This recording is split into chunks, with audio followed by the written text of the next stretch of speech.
طرز دمیش کردن چاروا. بینندگان گرامی، این طرز را در وقت دمیش کردن گاو یا در وقت محکم شوی گلویش می توانین استفاده برین.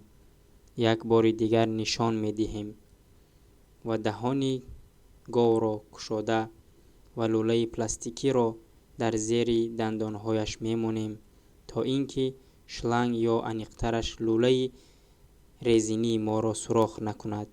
باید لوله که به دهان گاو روان کرده می شود ملایم باشد. با حجم 2 یا 2.5 متر می گیریم و این لوله را به داخل لوله در زیر دندان های گاو بوده آهسته آهسته به داخل اشکم چاروا می دراریم.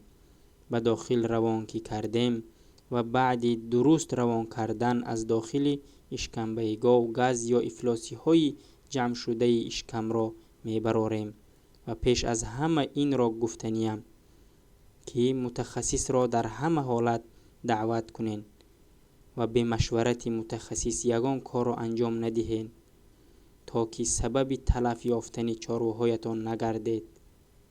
تماشابینان محترم، اگر نوار ما به شما پسند آمده باشد در کانال ما آبونه شدن را فراموش نسازید و لایک های خود را دریغ ندارید. همین را قید نمودنیم که اگر یگام سوال هایتان باشد در کامنتاری نویسید، حتما ما جواب خواهیم داد. تشکر به دقتتان.